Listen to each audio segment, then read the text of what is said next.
Today we have Estrella and Daniel on the podcast. Thank you so much. So I think a good starting point would be your guys' rebrand, right? From innovative cleaning services to innovative exterior solutions. Yes. Yep. So what was the thought behind it? Share us a little bit about, the rebranding process and what's the new brand. Sure.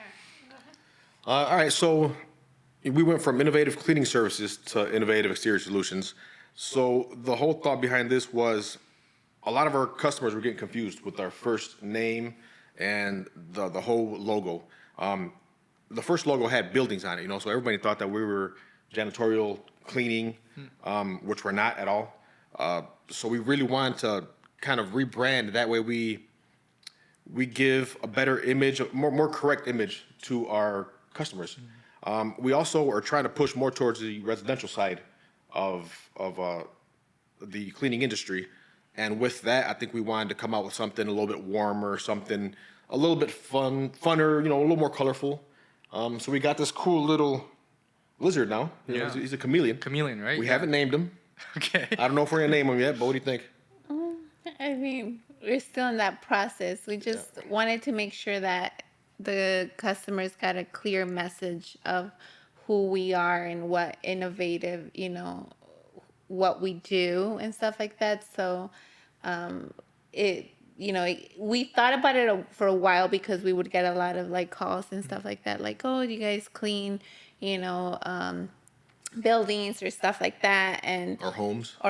and things like that. And we didn't. And we wanted to make sure we presented a clear message. And then as well, we presented a new service, in what we do, which is the sunscreens. We started doing sunscreens.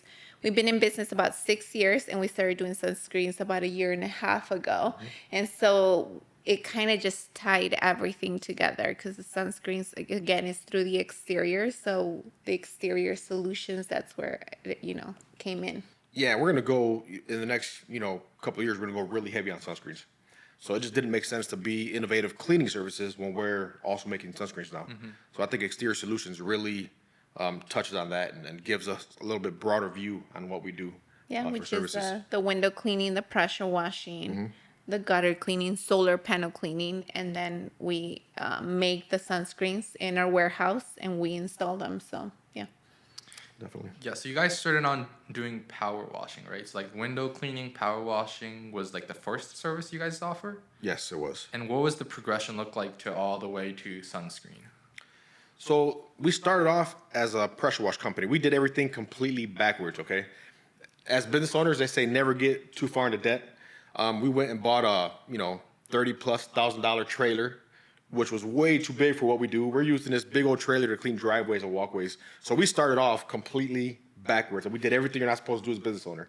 And now we kind of laugh about it. But there was a time where our back was to the wall. We were 6 months, backed up on our mortgage. Every single bill we had, we were just so backed up. So we're out of that now.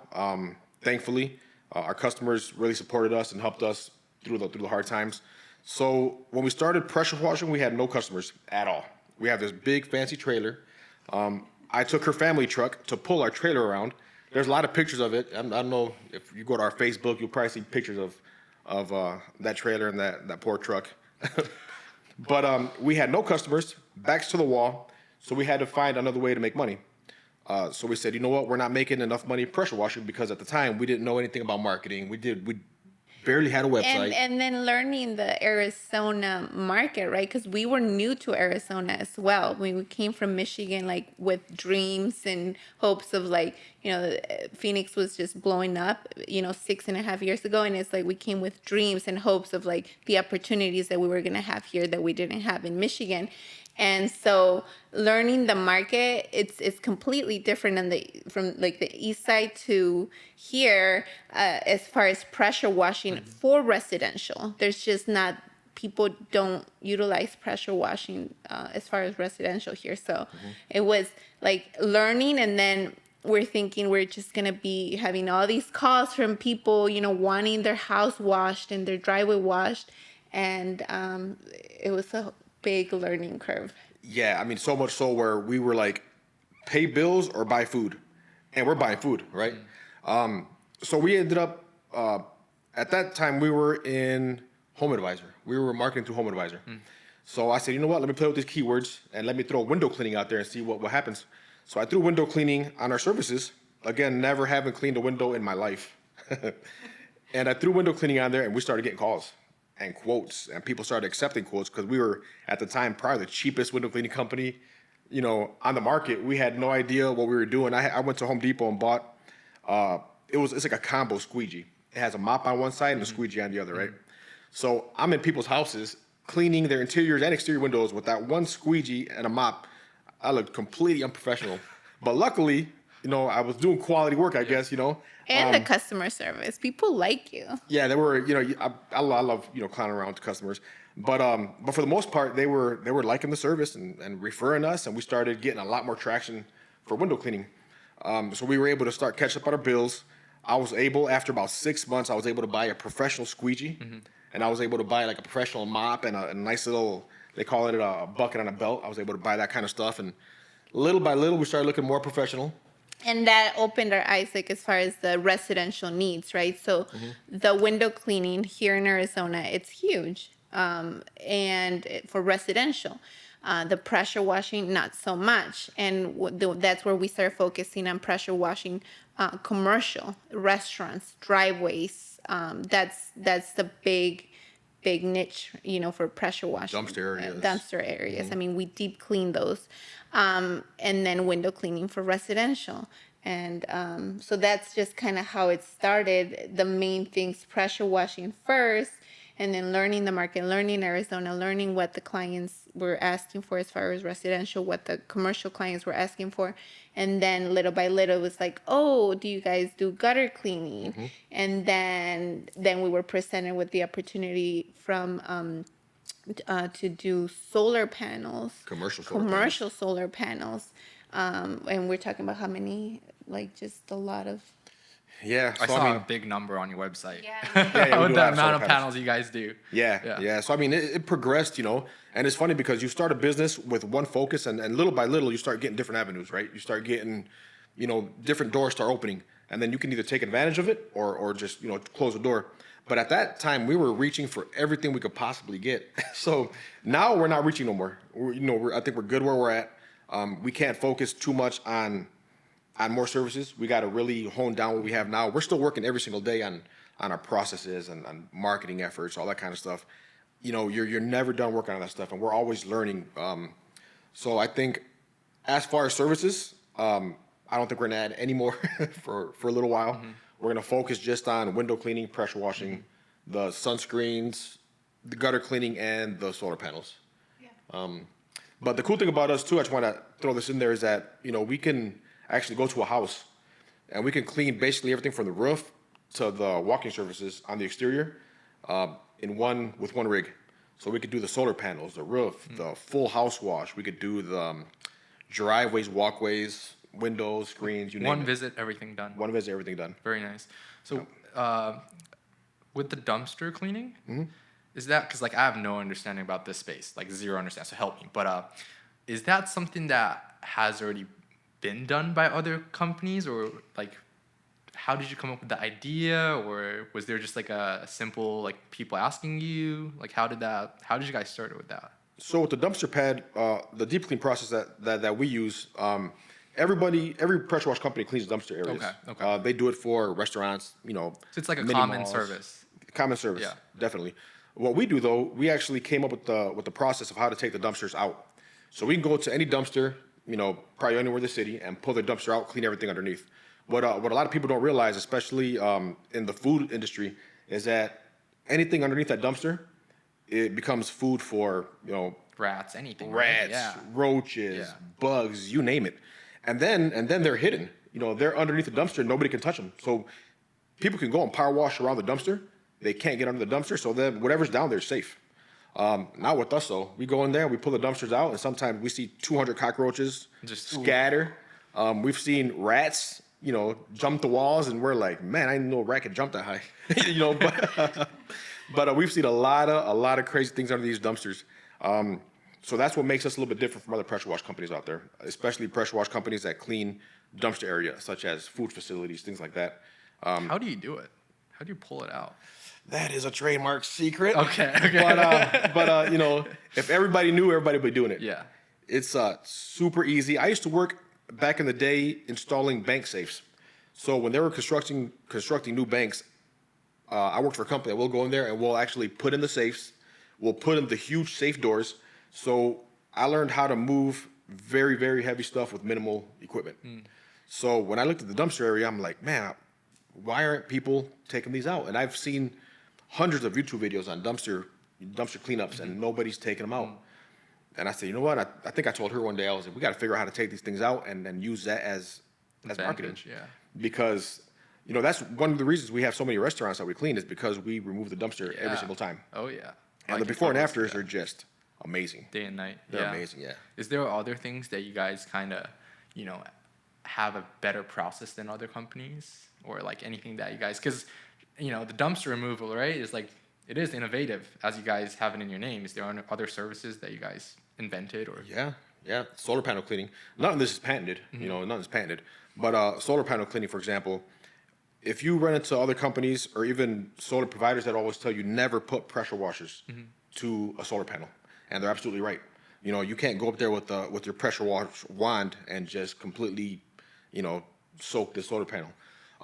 What we do, and I'll be happy to talk about this. What we do, we use a water broom. So it's like a 63-inch pipe with about 10 different heads in it, and each head has a power wash nozzle.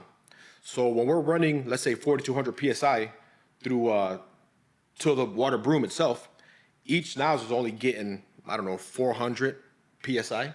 So if you put that on a solar panel, it's totally safe. It's totally safe, and it's enough pressure to take all the dirt off, all the bird droppings off. But I would never say go with your pressure wash wand and just dose that panel. You know, create a tool like we did, and definitely use that. It's we can do about 1,000 panels an hour with that tool. That's a lot. 1,000 panels, yeah. That's a lot, especially in Arizona with the heat, Yeah. with the sun. Yeah, we've done 13,000 in one day, and it was a lot of work, Yes. but we got it done. And the team was awesome. Yeah. Yeah. How big is your team now? How do you guys? What's your structure look like? So we have one guy that does our pressure washing. We have one guy that does our window cleaning. And he knows how to, but all of our guys are cross-trained. So they know how to do everything. But, you know, we have one guy in the morning that does the window cleaning and kind of like the residential side of it. And we have a guy that's doing all the sunscreens in the warehouse. And then we have Daniel here. Jack of all trades. Yep. Yeah, he does everything. He does the quotes. He does sales. He does most of our sales.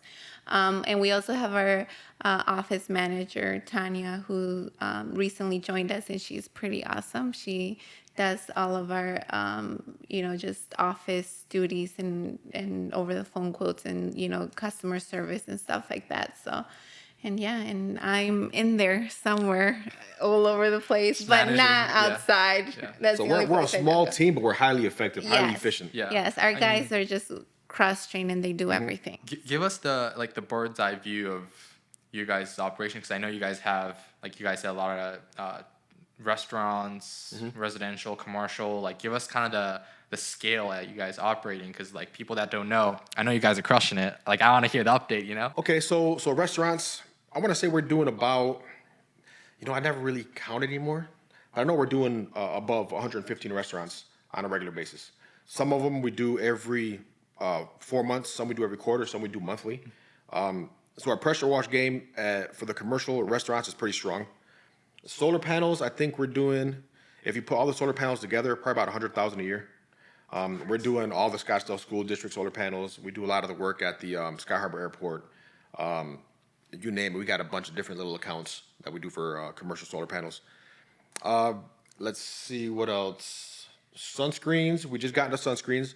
We're keeping really busy with that. I bet so. With the cost efficient, right? With the utility Yes. bills, yeah. Yeah, so when we started that, you know, the reason we started that is because we had a really, really big account for restaurants. We lost that account because they cut their budgets. the first thing when people cut their budgets that to go is probably cleaning, right? So we lost that big account. That account was for 200 restaurants that we were doing bi-monthly. That would hurt. But the first thing we did, we sobbed about it for about 10 minutes over the phone. And then we said, okay, now we got to think about how we're going to get past this. So we had a side shuffle. So we said, okay, we got to introduce another service. And little by little, people kept putting in our ear these sunscreens. And I know she's talked about it for a couple of years that maybe we should get into it. Well, now was the time. You know, we had extra guys that we didn't want to lay off. And we went ahead and took some other people's advice and opened up sunscreens. Again, we never made sunscreens ever. My brother is one of our employees. Amazing. His insight in a lot of things is you can't compare it to anything. You know, a lot of the stuff he thinks about. So I told him, you know what, we're gonna start doing sunscreens. Let's get everything together and let's figure it out. We bought all the material, we bought the tables, we bought all kinds of stuff, everything you need to make sunscreens, and we started making sunscreens. And now I think we're pretty good at it. It's beautiful looking. All the photos you guys upload, yeah. Yeah, I mean, they're just, the main thing that drove us there was the need of, like, we have employees, we don't want to lay them off, like, we need to figure out what we need to do. I mean, that's a huge responsibility when you have other people that are counting on you.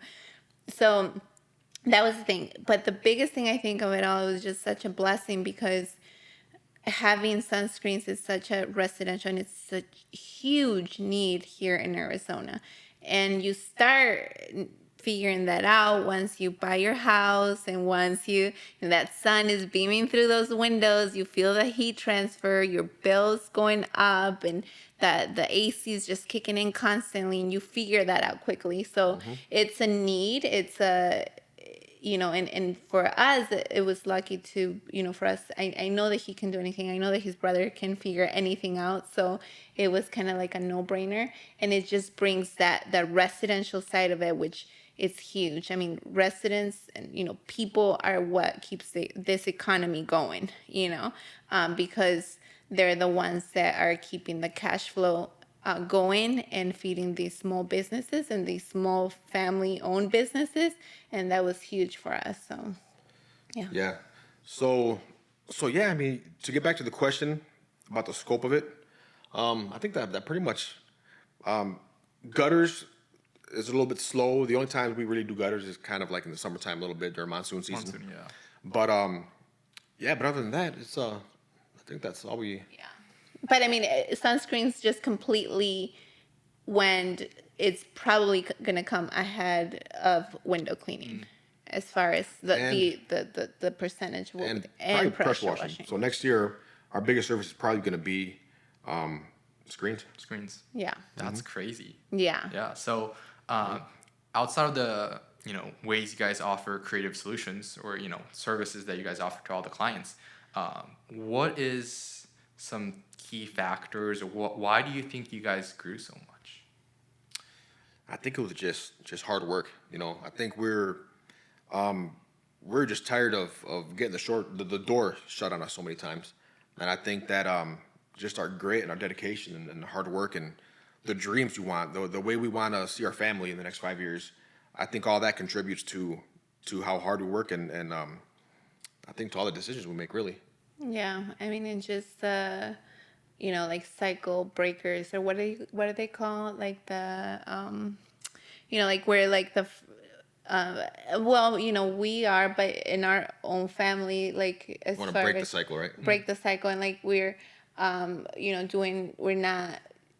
we want to provide opportunities, and we want to kind of teach our kids that there's other options, that they can do and be anything that they want, that they don't think that they have to, stay with one thing.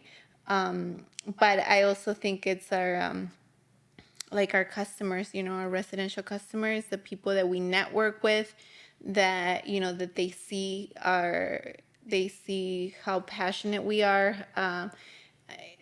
Daniel's a very likable person. I hate to admit it. Yes. Every time people are like, "Oh my God, your husband," I'm like, "Can you?" I don't see it. Please, just it's okay if you tell me, but please don't tell him, because then like his head doesn't fit through the door when he's trying to come into the house. So please.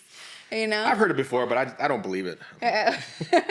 And so he's a very likable person, and I think our story is it's awesome, like where we come from, our families, everything, and so I think that that's what has kept us going, and our customers, our residential customers, they're amazing, so yeah. Yeah, I think we're through and through. We're lifelong entrepreneurs. I remember since a very young age, I've always wanted to own my own business. Even one of my buddies told me, he was like, "Yeah, man, remember when we were like 5 or 6 years old and we're playing with Hot Wheels and you'd always say, man, I want my own. I'm gonna park my car in front of my business. And then and he reminded me of that a couple years ago, and I'm like, I don't remember saying that, but it sounds like me. But yeah, I think and our story relates to I think every entrepreneur out there. Every entrepreneur goes through a lot of struggles. I mean, more struggles than what they talk about. So I think we, our story really embodies the entrepreneurship way Yeah. in a whole, right? Yeah, yeah. Families, small family-owned businesses trying to make it and trying to, break cycles and, teach their kids new things and provide opportunities. And, it's hard. It's definitely not for the weak. Yeah, it's hard. I It agree. is hard. Yeah. But it's You fun. know that. Yeah. It's so rewarding. So Yeah. rewarding. Yeah. I also do agree of like entrepreneurship is glorified a little bit. It is definitely there's definitely parts to it where you get to create your own schedule. There's more flexibility. My favorite part is that there's no cap to potential income.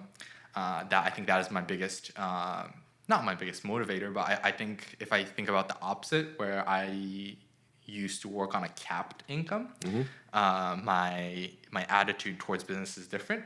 Especially that it's your own business, you give it your 100%, just your feeling is just different. I can't go back to working on someone's business and I do give it my 100%, but it's just not the same. And your customer service, and you know that every single step matters. So there's a lot of, good things and fun things and rewarding things. But like you guys mentioned a little bit, if you guys want to share a little bit about the struggles that you feel like is not talked about on the entrepreneurship journey. For one, I'll recommend anybody that wants to be an entrepreneur to start with good credit. Start with good credit. If you start with bad credit like we did, well, we actually started with good credit, but when we started, we didn't know what we were doing. So we wasted a lot of money, and then our credit went bad.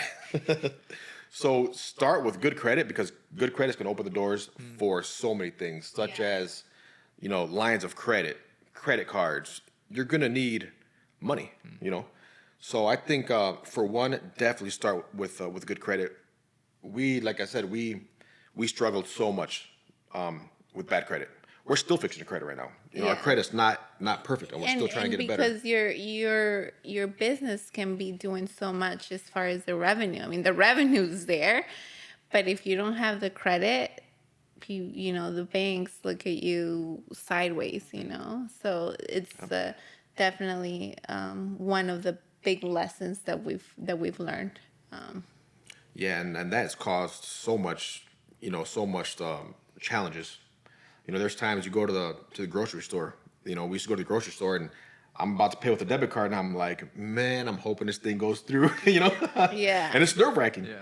Every entrepreneur's been through it. And I mean, as us, we have 5 kids. I mean, you have the house, you like I said, we moved from Michigan to start this, and the hopes and the dreams, and like you have this thing, you have this idea, and you think, boom, it's just, I mean, it's amazing. What? Like, we're just gonna just blow, just do amazing things, and then all of a sudden it doesn't go that way. I mean, just the marketing, like all the spending that you have to put in marketing and all that stuff, and then the money's just coming out of your account, and it's coming out of your account, and that is the huge struggle. Yeah, and another hard thing was COVID. Obviously, COVID hit a lot of people pretty hard. Us as well. I think we lost about 90% of our commercial clients. We didn't lose them, but they just said, you know what, we're pausing everything for now. We don't know what's going to happen. So that there, with the loss of income, you know, plus having to still pay the bills. You know, we were missing payments on some accounts, and we're still trying to fight to get the missing payments off of our credit because it happened during COVID. But some banks forgive it, some banks don't. So that's something that we've been going through. We can sit here and talk all day about hardships.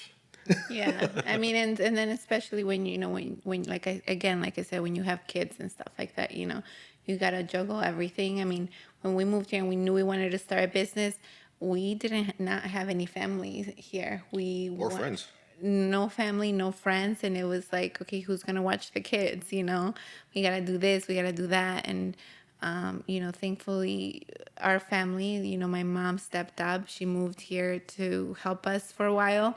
And then eventually, his brother came and helped us and stuff like that. But I think it's glorified because now with the social media and, the people that they just flaunt The car, the watch, the the house, cars, whatever. Yeah. yes, and and it's not all like that, and then especially for certain industries, you have, we're in the service industry, a lot of people don't give the service industry a lot of credit, and it's hard for service industry. It's hard.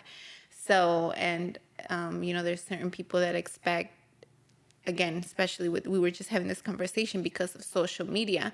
I want to hear now and like this, and so it can be a little bit challenging, Yeah.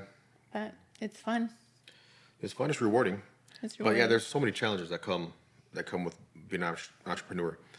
But at the end of the day, it's so satisfying. You feel at the end of the day when you get home, you feel like you've accomplished something. So you feel like you gave back in a way, not only to your customers because we go in there, we give them our all every single time, but we provided our employees with hours and now they can go and help their families or help boost the economy or whatever it is. But at the end of the day, all the good outweighs all the struggles, I guess. What are some practical advice that you could give other entrepreneurs that is starting out? I guess we can. I'll narrow it down to people that is in the home service Okay. industries. Yeah. For one is definitely start with decent credit. It don't got to be great, but it got to be decent. So can I ask a little bit more about that? Would you recommend, if much as possible, people not to borrow money in the beginning, or would you think that to really start, like, equipment does cost money? So if you're gonna offer it, you think it's a worthwhile investment? What do you think? Well, it all depends. Yeah. I guess there's not a right or wrong answer. If I was to go back and do it again, I would have first written out a very detailed business plan. With the business plan, I would have included all my budgets, marketing budgets, wages, you name it. Now that I can actually see where we're going, now we can actually go back and create a budget. We can create a marketing budget now because we have a little bit of historical data based on our financials, right? A lot of people, when they're first starting, they're not going to have that. So you got to kind of try to make it up a little bit. You know what I mean? Kind of set a goal for how much money you want to make a week and just go off that. You might do way better or you might do a little bit worse. But the point is that you're going to have a number to base your budget on. And after a few months, it's going to all change. The numbers are going to change all the time. You might start, picking up, you might start a company where you pick up, dog poop and you might crush it, and then from there you can just adjust your numbers, start adjusting numbers to where you need them. Obviously marketing, small companies can't spend a lot of money on marketing. It's just not there. So you definitely want to go into your network, families, friends, anybody that and market to them. A lot of the times they're going to help you out. They're willing to help you out if you just ask them. One thing with entrepreneurs, sometimes we're a little bit too proud, and we don't want to ask. And the competitors, like people are afraid to ask other competitors. Yeah. There is enough food on the table for everyone. That is huge for us. That's huge. He's gotten calls we've gotten calls from, young people that are like, hey, I just had my first job as a detailing a car, and because window cleaning, we do window cleaning, and the windows on the car just came out horrible. Like, do you have any advice? And I'm like, yep. I know Daniel's is gonna have your back. He's gonna give you exactly anything and everything that you need to know. There is room for everyone, and you're just gonna get so much more. Yeah, as an entrepreneur, we know what they're going through. So we always want to help an entrepreneur. So for entrepreneurs, definitely ask questions. Call a competitor and ask them. A lot of times, a competitor might be willing to help you and maybe even throw some work your way. So I think that's a start.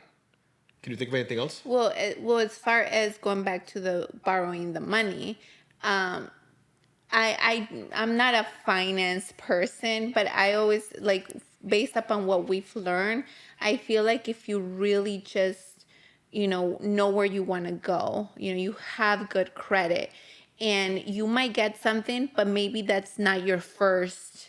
You know what I mean? You're not just gonna be pulling that money out and using it. If you like really, really just just go head on and do just what you're getting, your revenue, using that. But when you grow, you need money. You know what I mean? There's just no other way. You need to hire your first person, the payroll. If you have commercial accounts, they're not paying you right away. The cash flow is not fast. So that's where the money comes in that you're getting from the banks, or you're getting from your credit card or whatever. So the cash flow is lower when you have more commercial than residential. So Yeah, I see TikTok videos of guys who are like, go get 3 credit cards for $75,000 or $25,000 each. You got 20. I do not recommend that. yeah, Like you said, use your revenue, start slow. And there's always stages to companies, yeah. First you're going to be an owner-operator in the service industry. You'll be an owner-operator. With that, you can actually not spend a lot of money and make 90% profit, because you're one guy, you're profitable, you're killing it. Now, as you start growing, you get one customer or one employee. Now you need workman's comp insurance. Now you need Liability insurance. You start becoming a real company, not that you weren't before, but now it starts really coming together.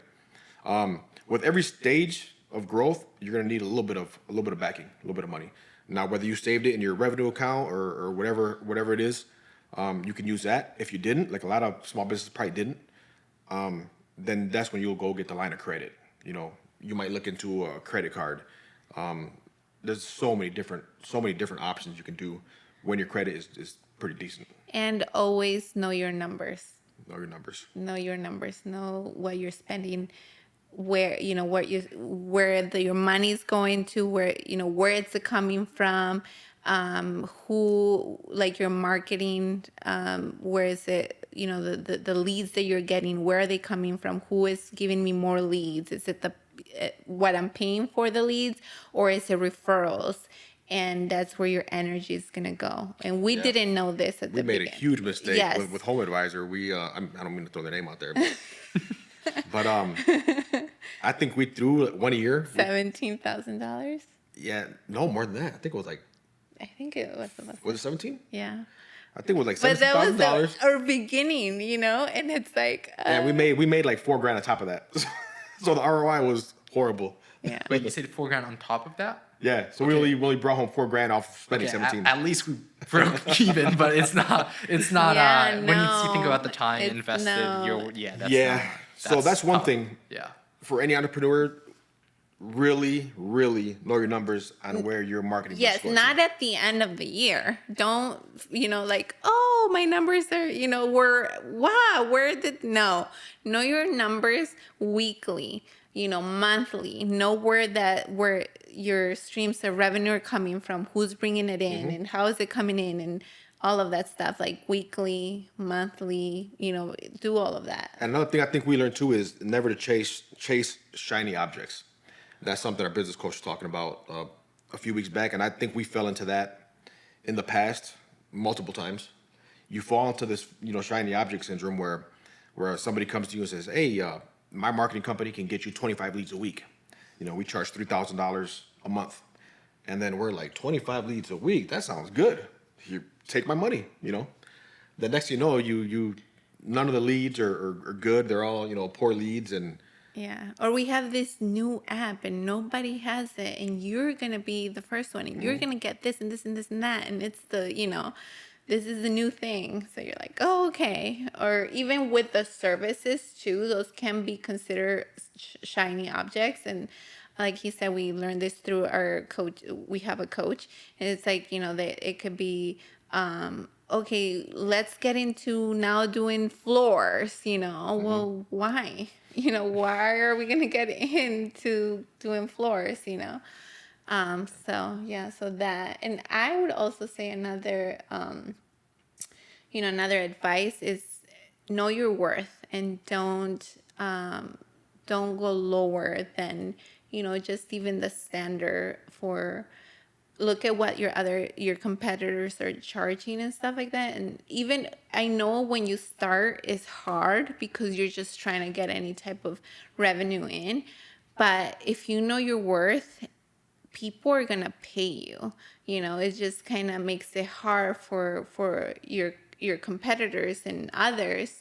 And if you just if you stay at the same standard as others, you're gonna get paid.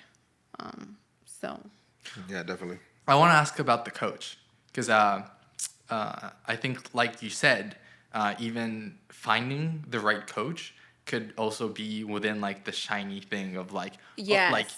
it's. I think it's very difficult to find where to put the money because especially like. Look, if you have so much money to spend everywhere, then I guess you don't have to worry about it. But like when you're starting out, your first 5 years, 10 years, that money that you worked hard for, and after Yep. paying all the bills and everything, that whatever's left over that you want to reinvest into your company, you want to try to make sure that squeeze that has some value. So how did you find like the right coach for you guys? And we haven't been with this coaching program. It's going on a year in October. It's going on a year. Okay. So I mean, we've been in business for over 6 years now. So I'm not saying that I recommend someone like right away. There's so many resources. I mean, Google's and that's where we started. You know what I mean? YouTube. Yeah. Yeah. So you don't need a coach right away, and not every coach is for everybody or every industry. And I think that we were blessed to find a coach and like a coach program like this. It's called Conquer, and they have coaches that are in the service industry. Most of them are in the pressure washing, but I know that they have a lot of HVAC companies and window cleaning companies and all of that stuff. So don't go with the shiny objects. You really have to look at their results. You want to have a coach that it's in your industry and that they have the results to back it up of what they've done and it's worked for them. How have implementing a coach helped you guys? First and foremost, it was our financials. I think we were in business, and I think for like 5.5 years, we had no idea the profit margin we were making. We had no idea the cost of goods sold. None of that stuff. We didn't even know how to read a profit and loss statement. So I think for the most part, it was actually opening our eyes to, what, there is so many moving parts to business. If you can't adjust this part correctly, it's going to mess up this part. So, and I talk to a lot of people now, a lot of business owners now, and they still don't do any of this. I was talking to a couple, probably a couple years ago, and they have a huge house cleaning business, right? Doing very well. Nice cars, nice clothes, nice house. I want to say they were cleaning over 1,200 houses in the area, in the Phoenix area. And they were still doing all of their appointments on Google My Calendar or Google Calendar. Yeah. So, and there's CRM systems for all this kind of stuff. Yeah. But it's just people don't know about it, and I'm not saying the coaches will teach you all this kind of stuff, but there's so many better ways to do it, and a good coach will open your eyes to so many different things in And business. systemizing your business, right? Because that's what you want. You don't want your business to run you. You know what I mean? And so what's the end goal? Like, what is our end goal? Like, are you trying to like always be in the truck, always being, the one that's that's doing everything as far as a business owner. What's your goal? And you don't want your business to run you. You want to be able to run your business, or eventually, be somewhere else and someone else running your business, So putting all these systems, that's where the coaching program that we're in, like, it just has helped us so much. It's systemizing your business, especially in service industries like ours. And I mean, every business should be systemized, but it's just from the moment that you get that phone call, who's answering, you know what I mean? How many rings after all of that? Once it comes in, are you getting their name, their phone number, where they got your information from?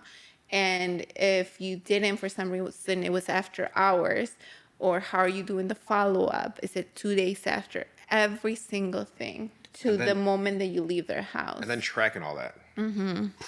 Just like, Yeah. it's a lot. It's a lot, but that's where where our coach and the coaching program that we're in, it's just been amazing. Yeah. So. Did Estrella tell you about when I called? I thought it was going to be Estrella, and then It your was- office staff. Yeah, no, and you know what? It was actually our, because I think our office manager ran out. Yeah. So it's our answering service that if we don't get the phone, so it rings in our office for, like, it rings up to 3 times Yeah. after, and then the 4th one, it goes to me. So if my office manager had to run to the bathroom and see, stuff like I that, see.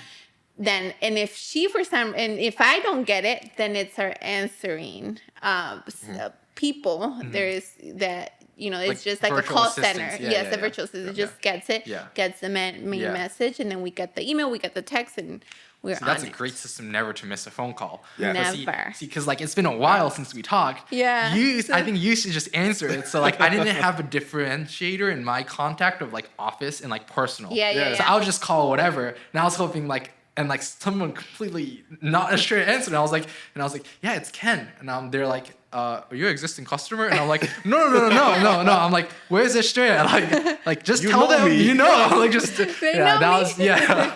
It was a great experience. Yeah. Good to have friends, leveling up in their systems, and Yeah. that was a good lesson for me.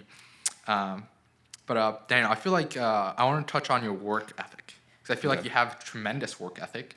Like you previously said, your customers love you. I'm not sure if we should say that out loud, because Daniel's gonna get a little cocky. but I think so. Where does your work ethic come from? I think since I was a kid, man, seeing my dad. My dad's work ethic is like mine. He's 65 years old now, and he still don't stop At for all. nothing. Yeah. He's up at, I think, 6 a.m. He's doing things around the house until he goes to sleep. Yeah. And I think seeing that, since I was young, kind of, it was instilled in me to work hard. And I've always been a believer of doing anything that you do 100%. Whether it's tying your shoes, whether it's watering the plants, whatever it is, do it 100% and make sure you do it right. I'm glad my plant's alive.